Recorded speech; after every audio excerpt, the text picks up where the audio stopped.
57 years ago today, 600 demonstrators marching from Selma to Montgomery in Alabama tried to cross over that bridge you just saw, Edmund Pettus Bridge there in Selma. The cause, of course, at the time was voting rights. The march itself was peaceful, but the end result was a series of attacks by Alabama state troopers in what would eventually become known as Bloody Sunday. Tammy Eswick is at that bridge right now where the historic march was memorialized over the weekend. Tammy? Yeah, that's right. We're a little bit further up from the bridge. We switched locations because this is where people have gathered to do a march towards the Capitol once again to commemorate that day. People of all different faiths out here in order to participate. But this is a little taste of what we saw this weekend.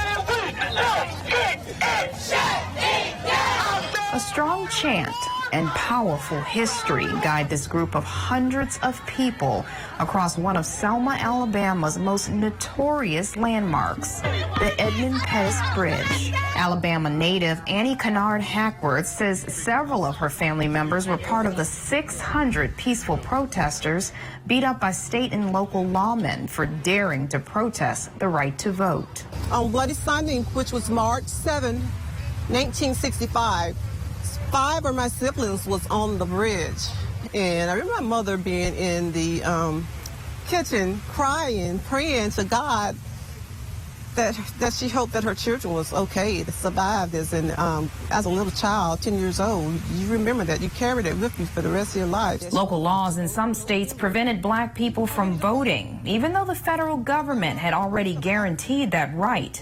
Hard swings from billy clubs and tear gas left many with serious injuries. This is how Bloody Sunday got its name. It's sad. It makes me sad to talk about it. I have 4 of those siblings of mine. They won't come back. They haven't been back to the bridge since. Yeah, and my brother James that lives in Illinois, he can't stand to talk about it. He don't watch movies like Selma. He doesn't watch that. It's still sore. It would take 2 more attempts before thousands of protesters made it to Montgomery. President Lyndon B. Johnson signed the Voting Rights Act into law that same year. Now, in 2022, parents like Shanidra Holston, whose parents taught her about the importance of this day, is passing that knowledge down to her child. I have a young black son that has to grow up in the United States of America, right?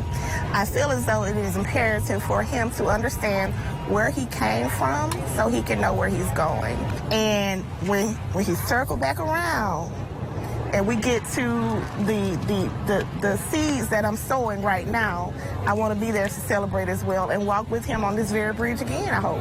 Powerful history, not easy to forget. Many in this crowd hope the next generation continues where they left off.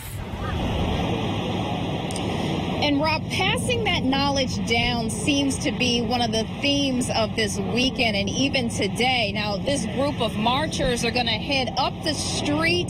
They're going to stop at a nearby school to stop and talk to children there about this march from Selma to Montgomery. Once again, making sure that history is retold.